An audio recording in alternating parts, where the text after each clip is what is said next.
Welcome to an APH Access Academy. Dive into descriptions, Audible image descriptions in a pinch. Our instructor today is our very own Amy Campbell, Learning Management System Administrator here at the American Printing House for the Blind. So glad to have her with us and actually imparting her knowledge with us today. Our learning objectives: review diagram image description guidelines, compare and contrast methods of video and image description, identify 4 classroom scenarios which may prevent a Braille student from accessing tactile graphics, demonstrate application of diagram image description guidelines for Audible image descriptions. And with that, I'm turning it over to Amy.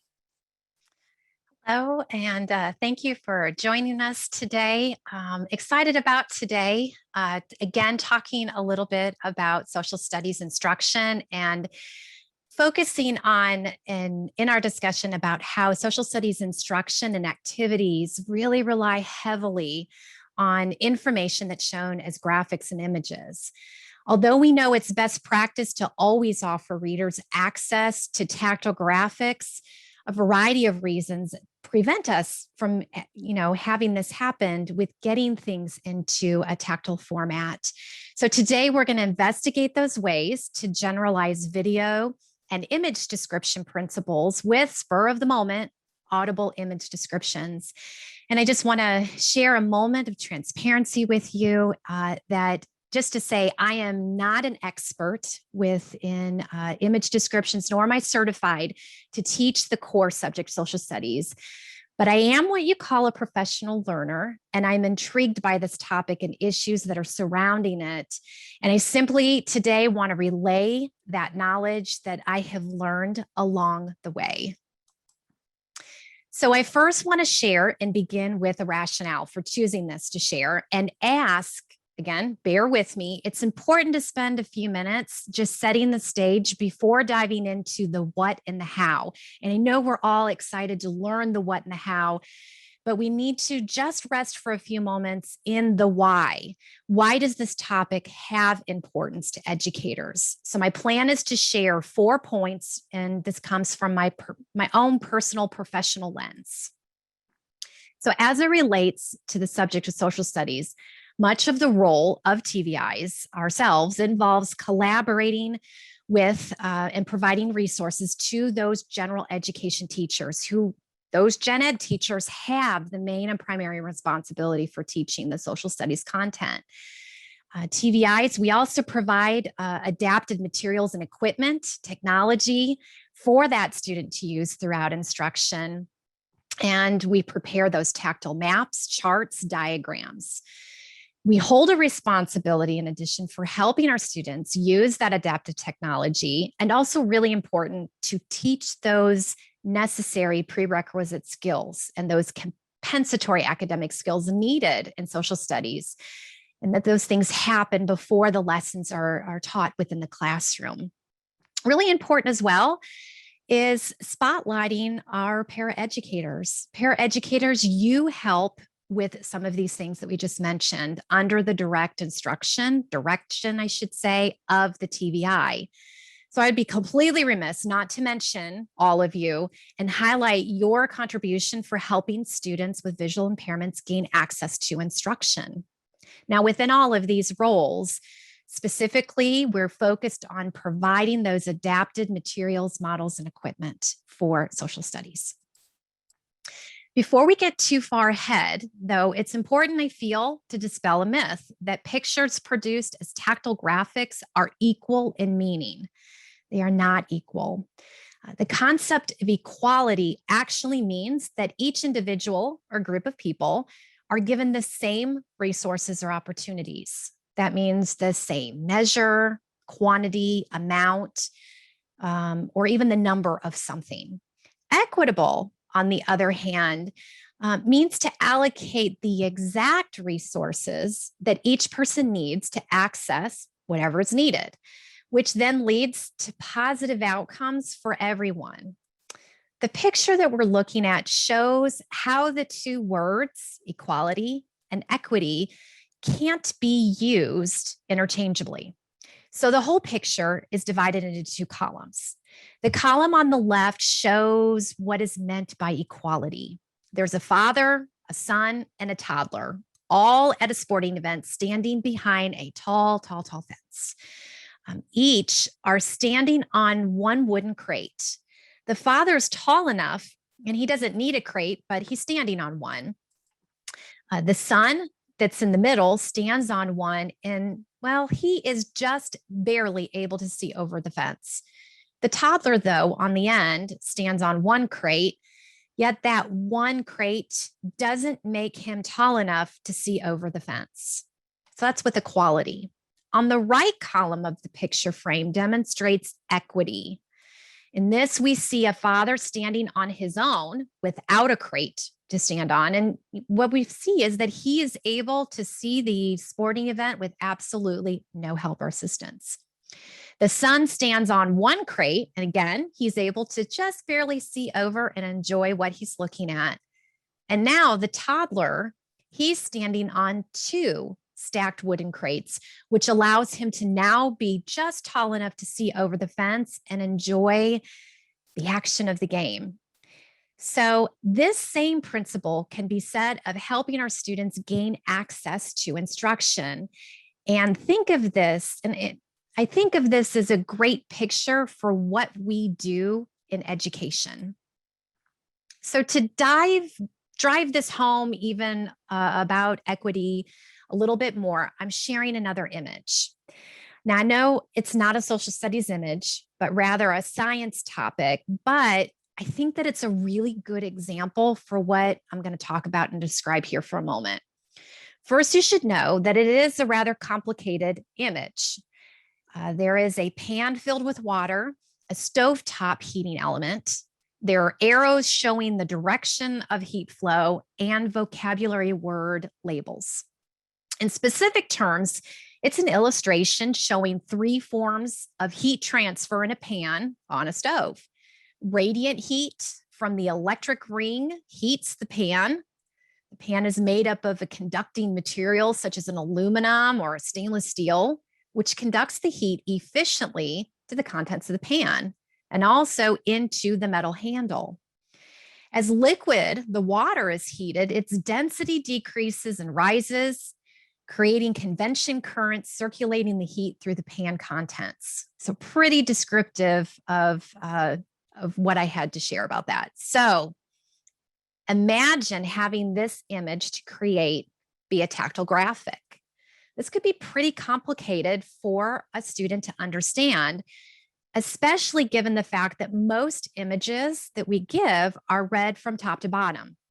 And if this was read in that way, it really could be pretty confusing, I think, for a student.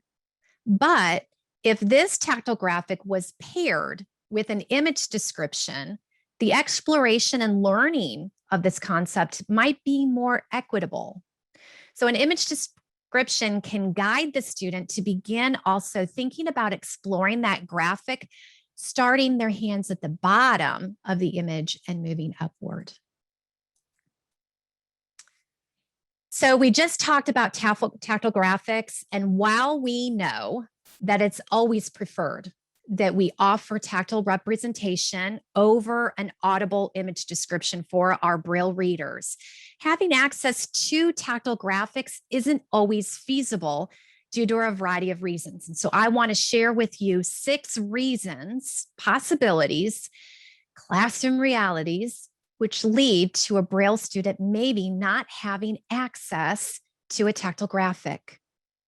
Perhaps the teacher creates impromptu lessons, not giving adequate time to create the tactile graphic. Perhaps the school you work in aren't working from textbooks and they're not available. Maybe it's all teacher-made ready content. Maybe your Braille student is using a Braille display device to read textbooks and textbook files, so they don't get that spatial information that comes from a graphic.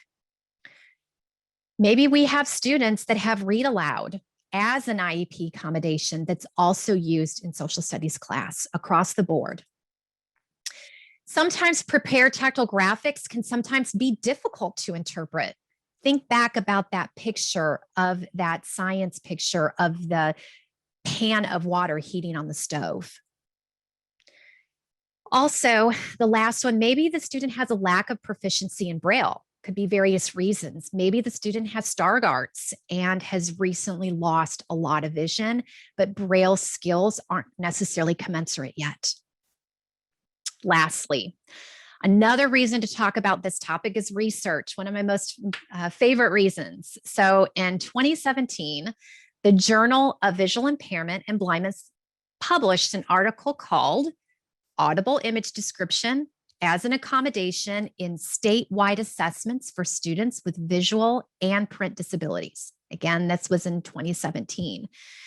The study investigated student comprehension when given audible image description on assessments. The results showed that students who read Braille were more likely to respond correctly to questions when given this accommodation. There's actually a lot more interesting content that's packed into this article, but I want to just stick with the highlights for you today.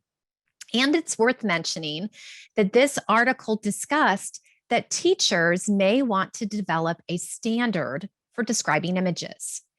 This is still something that hasn't occurred yet in our field formally. So hence we're here today to start unpacking it. So what I want to do is I want to have a poll launched, and I want to go back to some of those realities that exist for why students might not have access to tactile graphics, which means they would need to have good audible image descriptions offered for content. So which of the following are true statements for a student you serve? I know this is a very lengthy text to read. I'll read through them. Again, the classroom teachers often prepares impromptu lessons, not giving enough time. The textbooks are not readily available. The student uses a braille display device. Student that you work with has read aloud as an IEP accommodation. Tactile graphics can sometimes be tricky for your students to interpret. Maybe the student is not yet well proficient. And there's also a poll answer that maybe this particular poll question doesn't apply to you as your job responsibility, and that's okay too. You can let us know. You are able to actually pick more than one. We know that you have big caseloads. Some might apply to some students. Maybe many of these could apply to any one particular student. But I thank you for taking the time to read over this and share what your classroom realities are. So at 70%, I'm going to end polling. But I'm not going to share results quite yet. We're going to circle back shortly, so bear with me. So now we talked about the why audible image descriptions are so valuable to talk about. And the why pointed to our role as an educator, helping our students receive equitable access to instruction, those classroom realities, and research. So now we're going to dive in. Now, today's webinar, as Leanne mentioned, is a series, part of a series, I should say, on the topic of descriptions. So we invite you to visit APH's archived webinars to learn about how descriptions are made for videos, tactile graphics, and even images. But to keep our conversation moving, I'm going to share just a few highlights for you. So a previous webinar uploaded to our APH YouTube channel is called Using Accessible Media with Students Who Are Blind or Low Vision. Its content was about how the described and captioned media program created standards and then implemented those guidelines. We learned that the described media, or pardon me, the described and captioned media program is a free resource to qualifying teachers and families, and that it offers a lot of accessible educational media that you can tap into. So this webinar specifically pointed us out to these points. When offering video description, a quality description must be accurate.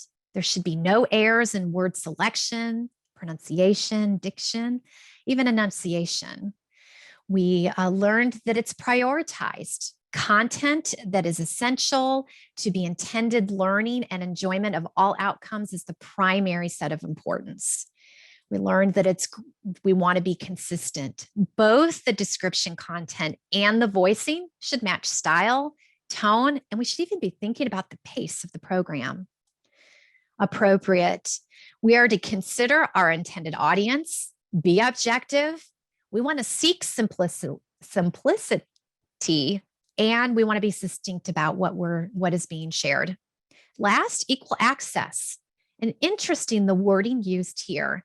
So equal access in their description requires that the meaning and the intention of the program be conveyed to anybody who's wanting to access it. So these are some of the standards put in place for video description. Image descriptions are meant to be read in braille. We learned this earlier in the year during the Tactile Graphics webinar series that Sally Hart from APH helped put together. And so another resource comes from the Diagram Center, which was supported by funding from the U.S. Department of Ed, Office of Special Education Programs. And in its work, it offers so much great information about offering image descriptions for tactile graphics. Here, writing effective and efficient image descriptions are based on these three basic questions. Why is the image here? Who is the intended audience? And if there's no description, what might the viewer miss? And even more from the Diagram Center. Access Academy featured a webinar called Meaningful Image Description for Social Studies Content. And it was here where the following guidance was shared. These are things that must be considered when writing image descriptions for tactile graphics. We see that we should always consider the text that surrounds the image. We want to check those questions that are embedded in the reading. We want to review the captions used for images. We want to focus on that content. What's unique about the information? Describing only what's there and being ever so careful to not interpret. We want to be clear, concise, choosing our words carefully, ignoring any of these extra details, and what can be really tricky, avoiding information overload. We want to also read a description once. Equitable access, we're not interpreting, being ever so careful as well to not include bias, and we don't want to censor information. Going even deeper, the Diagram Center partnered with the National Center for Accessible Media to create research-based guidelines for describing STEM images. The guidelines are summarized as, here it is, be brief, focus on the data and not the extra stuff of the image.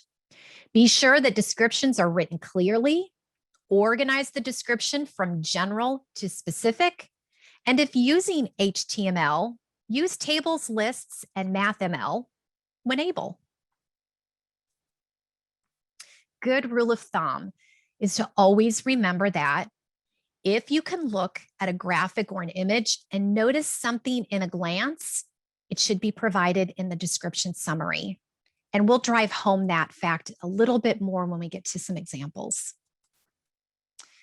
For digital publications, and this is including talking books, the National Center for Accessible Media established accessible digital media guidelines. These guidelines are for digital publications, distance learning website, and even educational software. And here we summarize that alternate text should typically be accurate and equivalent in presenting the same content and function of the image.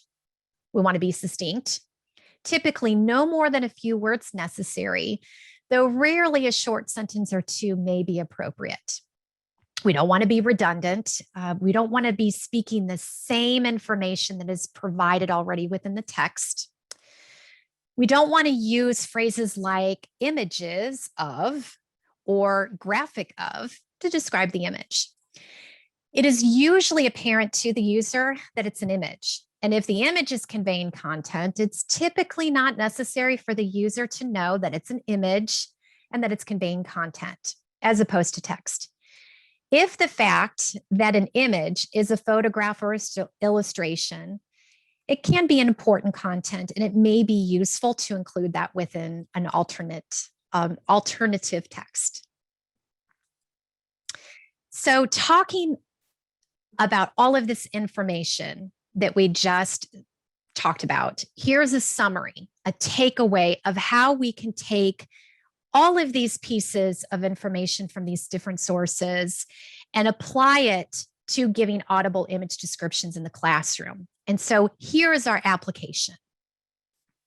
While this content comes directly from the work of the Diagram Center and the National Center for Accessible Media, I'm hoping too that you will see that there's a lot of overlap of what we saw about video descriptions and alternate text. So here we go, a lot of information to share. The context. We want to survey the text surrounding the image to understand how it fits into the bigger picture. We're going to use context to decide which basic concepts and terms have already been explained. Remember, we want to avoid repetition. There's some great questions that can help us decide key elements of an image and decide if it's needed.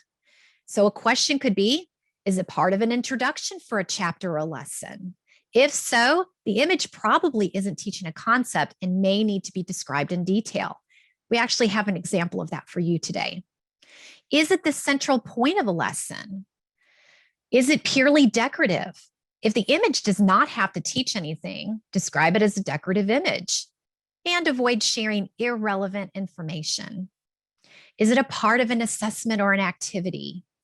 Is an action required by looking at the image? And we'll share an example of those today. We want to know our audience and be thinking about that whatever we're using is age appropriate. We're thinking about those vocabulary phrases and words that our students need to use. It's always good to reference examples and details that the reader might be able to understand. Be concise. We have to remember, and I know that I really need to remember this, more is definitely not better. We have to be succinct. We don't want to repeat the information if it's already been conveyed. We also may need to think about including color if it's significant. We want to be objective, only talking about what we see. We don't want to interpret, as we had mentioned before, and we don't want to omit uncomfortable or controversial content. We want to be able to be transparent with that. I love this one. We want to go from general to specific. So that means we start at high level context and then we drill down to the details. Our tone and our language, we need to be using active verbs and in the present tense. And we want to also use that descriptive vocabulary when it's needed. We want to be careful, again, don't interpret. We don't want to include bias and we don't want to censor. So caution, we do need to be careful about information overload and that those image descriptions, we also need to be cognizant, might not provide independent access to our content. That student is relying on another person in order to gain access. So think about that as it applies to our students who do have read aloud as an IEP accommodation. If our goal is to get students career ready, I don't know, it's thoughtful to consider how much does it help to give an accommodation that doesn't promote independence. It's just, something to think about. And when we're thinking and working with those students that are definitely career college bound. Now, let's get back to our poll results, which emphasizes why this topic is so important to talk about. So, what do you see as realities that you face today on serving students on your caseload? And what we are seeing is that it is a combination of many different entities. We see that classroom teachers, by far, 66%, give us those impromptu lessons and we don't have time. Sadly, we see that textbooks are not always available. I move down and say that, prepared tactile graphics can sometimes be difficult to interpret and more is needed. Again, student braille displays can also be a part of it. Student has read aloud. So these are all things to be thinking about. There were people from our audience that picked each one of these. And so clearly, to me, these results show a relevance to needing a way to offer image description that is meaningful and effective.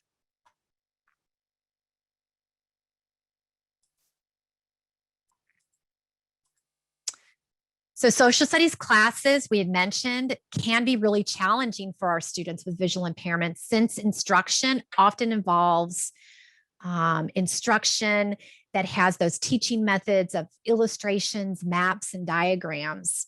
Something worth mentioning now in today's age that for social studies has really expanded to include social media. Because content can be so highly visual, our students may have difficulty accessing this unplanned learning. So here we go now. We're now going to explore some examples and give us some things to think about.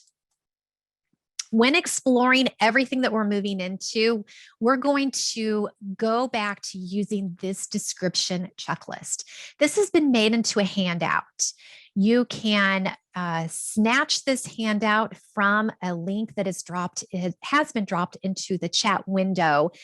And it's something that you can print out, download, keep with you as your own tool in your toolbox to help remind you of how we can be intentional when we need to provide audible image descriptions. And these points are what are going to guide us and keep us on track to offer meaningful and effective image descriptions. So we're going to keep going back to this and referencing. So here's our first example. It's a famous painting by artist Emanuel Lutz called Washington Crossing the Delaware. The painting shows a group of men in a boat rowing in a river. The historical event occurred during the American Revolutionary War. It was actually a surprise attack organized by George Washington. It was also a very dangerous operation. Now, imagine there being a classroom discussion about this image. Maybe students are asked to describe how this picture makes them feel. Or maybe they're asked to put themselves in the shoes of the men rowing the boat, or maybe even George Washington himself.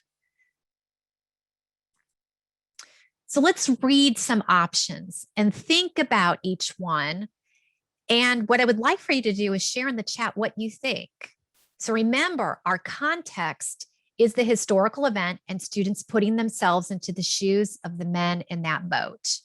So could our description be George Washington? How about B, painting of George Washington? C, painting of George Washington crossing the Delaware River? D, a classic painting demonstrating the use of light and color to create composition? Or E, painting of George Washington crossing the Delaware River. Swirling waves surround the boat, where the majestic George Washington looks forward out of the storm and into the rays of light, the river, as he leads his wary troops to battle. So you are putting your choices into the chat window, and some of you are saying E, some of you are saying C, to be very concise. Well, depending on the context of the classroom discussion or context being read, any of the descriptions listed could be appropriate.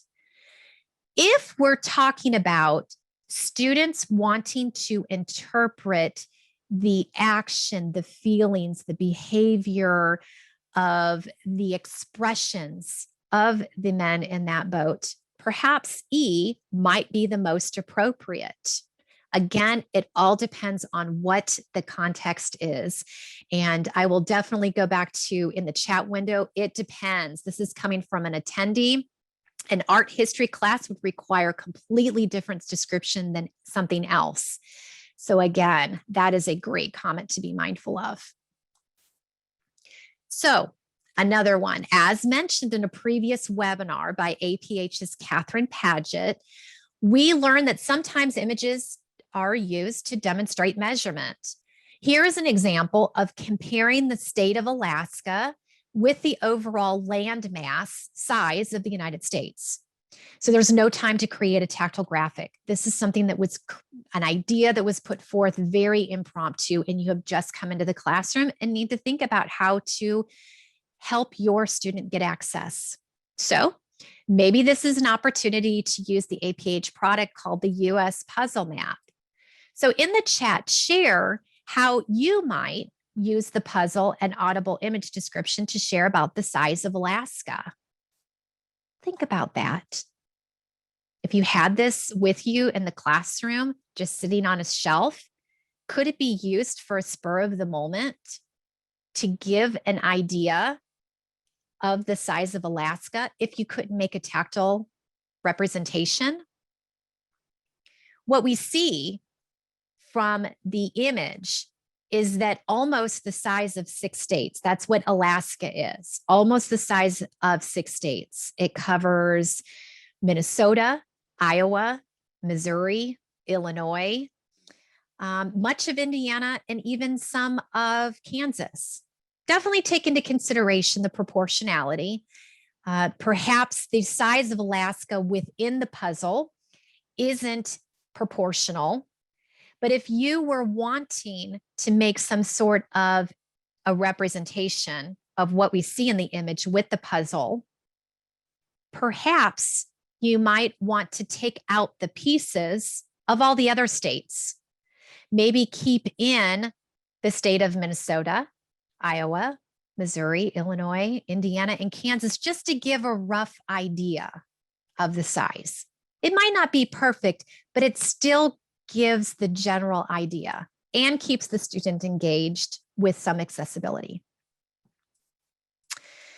So here we have an example of a worksheet showing a tree diagram. So another example, this is about natural resources. The audience would be young elementary students, perhaps I would say kindergarten, first grade-ish. Students are learning about renewable and non-renewable resources. So in looking at this diagram, our eye catches visually that there are more renewable resources shown than non-renewable. And this is worth mentioning. It goes back to one of the points that we read about in the previous, or talked about in the previous section, that what information do you catch at a glance that is important to also share within a summary? It's good to give a simple listing format of what is in this example. You could say there are 4 renewable resources and 3 non-renewable. We would want to share the renewable resources, which are things that can be replaced. And the examples are water, sun, air, wind, and wood, according to this worksheet. Non-renewable resources, which cannot be replaced, would include natural gas, coal, and oil, all according to that worksheet. So those are just an example. Again, we can list those in a listing format for the student. Flowcharts. This one's a little bit trickier. It's important with flowcharts to describe the function of the arrows. This is actually detailed in a great resource called POET. And POET is an acronym, P-O-E-T, and this comes out of the Diagram Center. It is a great resource to tap into. So here we see a detailed flow chart showing the separation of powers of the United States government. There are pictures symbolizing branches of government, color coding, and summary statements for each branch. The arrows follow a circular path. So this image, what we need to know and share, it comes from a history textbook for middle school students. In the reading text of this image, comes from the book page. You will find all of this information within the text. So everything that's in the image is clearly articulated and detailed within the text of the reading. And that basically this image serves as a visual representation, giving a student a summary. So let's talk about it at a glance. At a glance, we see that this image shows the three branches of government and how they relate to one another. No branch being greater in power over another, and each serving a checks and balance for each other. That might be important to think about in mentioning that within a description. Now, thinking back to our checklist, we now need to consider, well, how much information do we share? And since all the information shared in this image is clearly detailed in the reading text, which I had mentioned, our Audible image description can be less specific. So an Audible image description, given all of these considerations, might be a diagram shows the process of how the three branches of government in the United States interact with one another. In a circular path, powers are given to Congress, the president, and finally, judiciary powers are detailed. Now, if the book text didn't include as much detail, you could give a list of all these powers. You could give a list of the powers each branch government has. So if this was needed, then you can quickly braille the list for each, but making sure that the braille reader really understands how much each branch impacts one another. So that was just an example of the flow chart. Now, here's another example. It's a bar graph, and it's taken from an 8th grade history book. It comes from a chapter about industrialism, which describes how the population of America swelled at the turn of the century. This chart features actual census data taken between the years 1840 through 1910.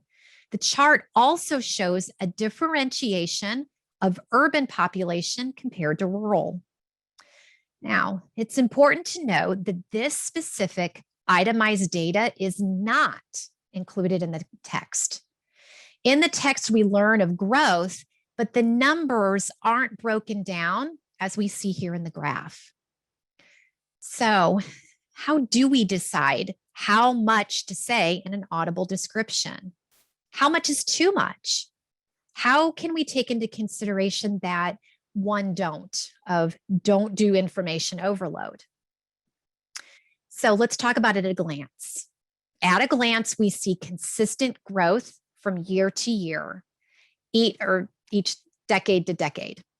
And as each decade passes, the number of people in urban settings also grows.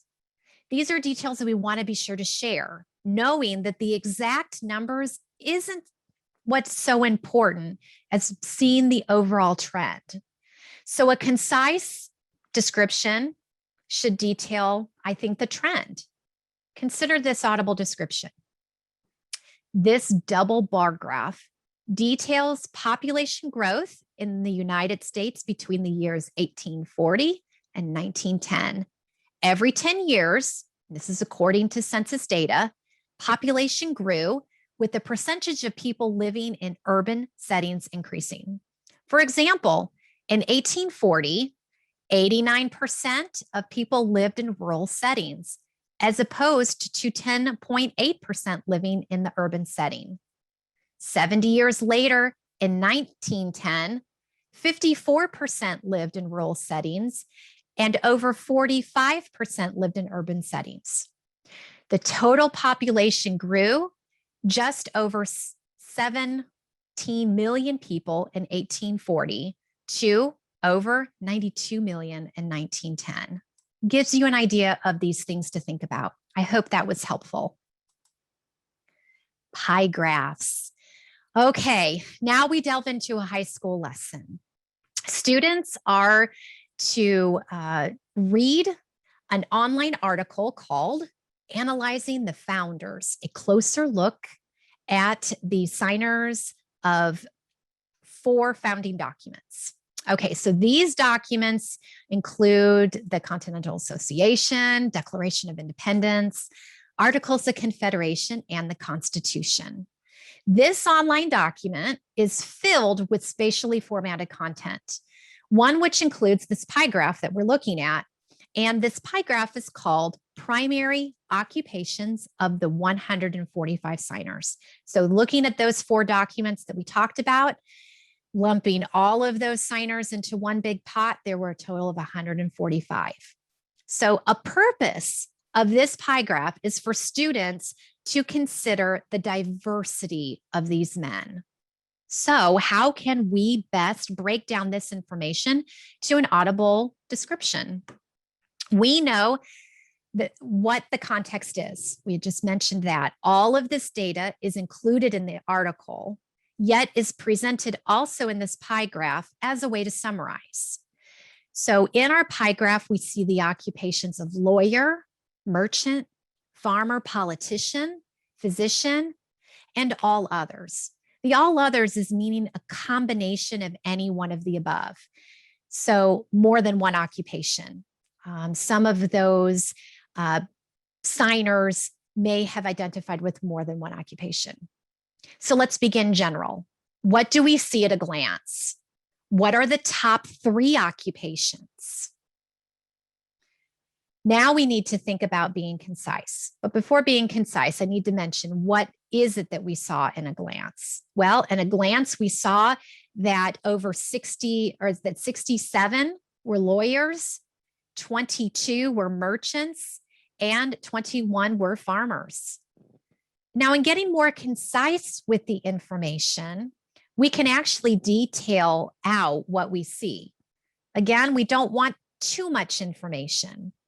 So taking what were the highlights? Well, we could say for our highlights that 67 of 145, again, were lawyers. 27 of 145 were merchants. 21 of 145 were farmers. 14 of 145 were a combination of occupations. And I think it's worth mentioning 9 out of 145 were politicians, because again, this is something political that was being done for our country, and looking at the diversity, that only 9 out of 145 were actually politicians that were signers. So one way to be concise is to know the list of the occupations, then move to the top 3 occupations, followed by that surprising low number of politicians. I don't know. Do you agree?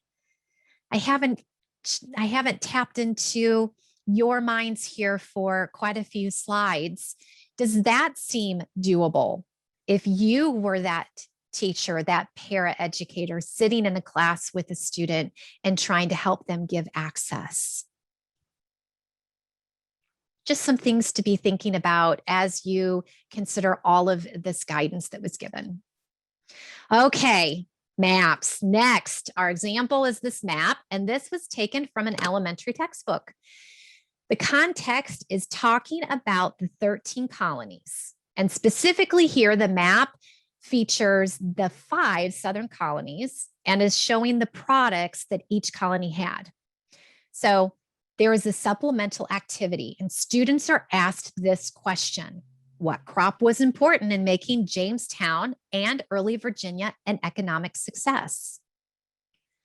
Okay, so let's think back to our checklist and think about the context. We know we want to be concise in narrowing in on what the student is supposed to focus on and consider. Okay, we know that there's a lot of extra information in this image that doesn't pertain to the question.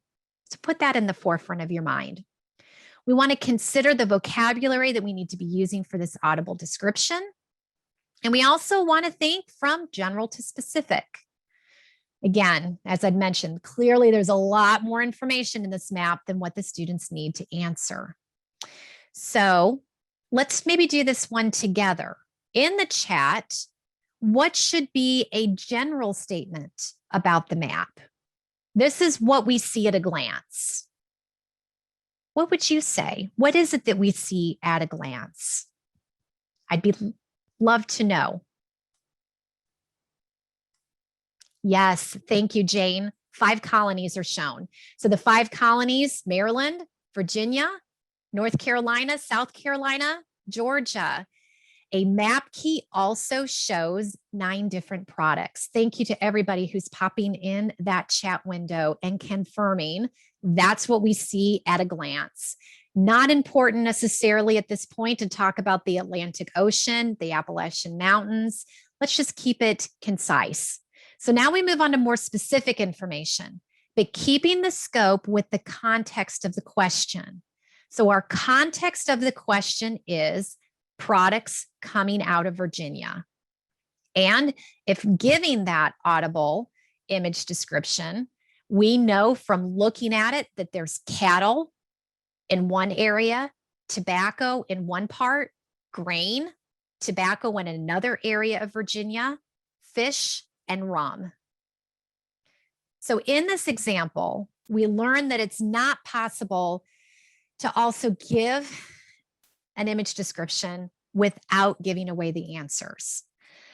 Because in order to get the answers, the student has to show that knowledge of reading the map. And again, we don't have this in a tactile graphic.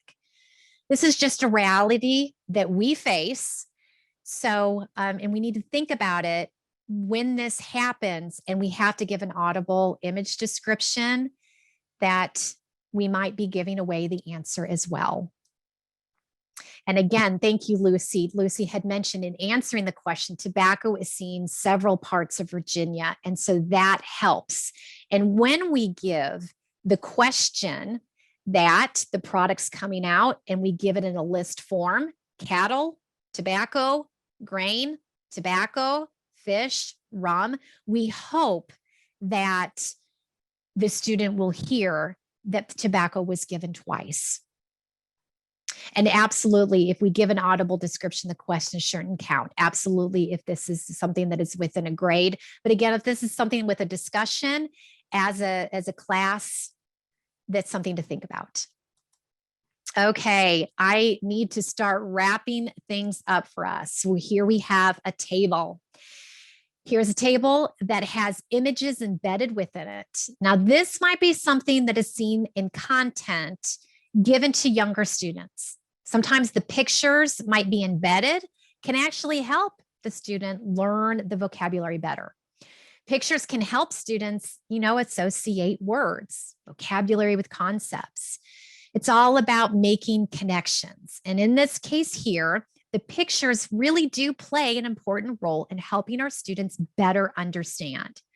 Pictures seen in this table show a ballot dropped inside a voting box, a crown, and a military tank. Okay, so let's begin with this description. The context is the types of government. It's all about analyzing the chart. We read, the United States is one of many countries with a democratic type of government. A question is then asked, what is the difference between a direct democracy and a representative democracy? Then there's a table with a lot of information. Columns include type of government, who holds government, and also examples. Okay, knowing all of this, how might you approach this description to be concise? Because there's a lot more information, again, in this example offered compared to just answering the question. And we always want to be so careful about that information overload. But going back to that question, we can give the general overview of what we just described and what we see. And then we can narrow in on what is the difference between a direct democracy and a representative democracy according to this National Geographic example. So general to specific, narrowing in on just exactly what is needed. And again, the pictures embedded in of the voting box, with a ballot being placed in helps us to understand perhaps the meaning of the word democracy.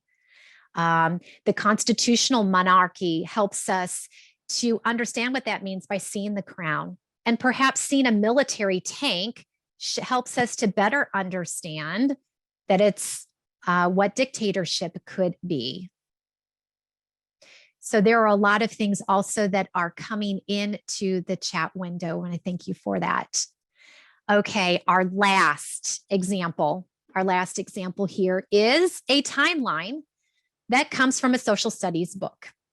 We learned in our previous webinar called Meaningful Image Descriptions for Social Studies Content that in Braille, some things that look like images actually have special formatting in Braille.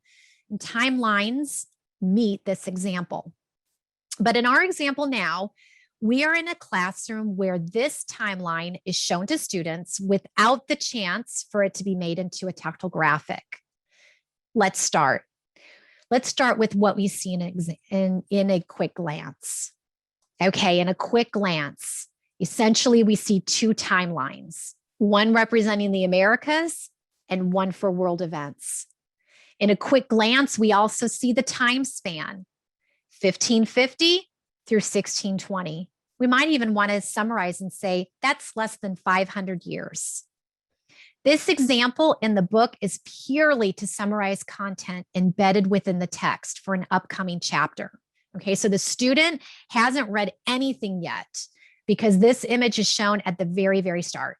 So in this instance, it's important to share what we see and all those details and offer that information almost in a list format after sharing what we see it as a quick glance. So quick glance and then some details that get to specific.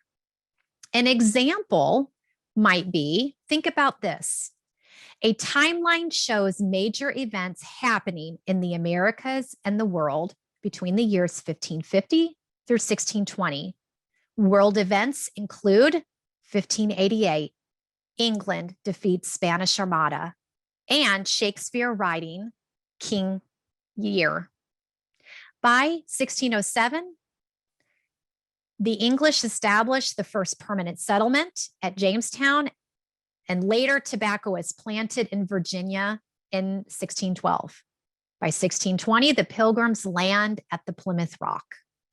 So that is an example of going specific, or going general, and then narrowing down to specifics and knowing that because this information isn't embedded within the text to read, we want to provide that information to the students, and we can do it as a list format.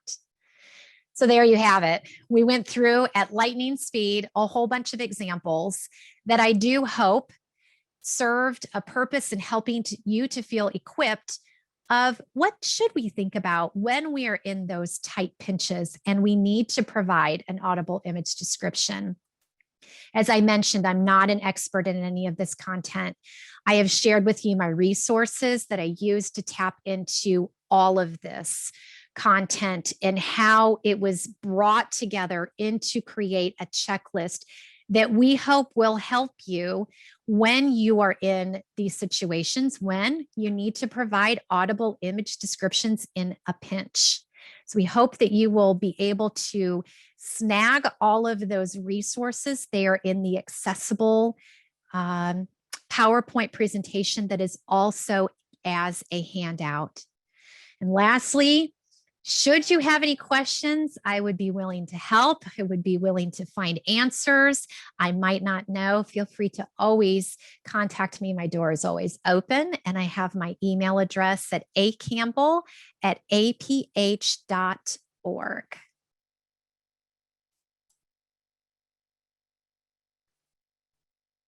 And I see that I was totally surprised. We made it in a lot of examples, and we are just now close to the top of the hour. I thank you for listening and tuning in and checking out these resources. Again, I do hope that it has been helpful to you.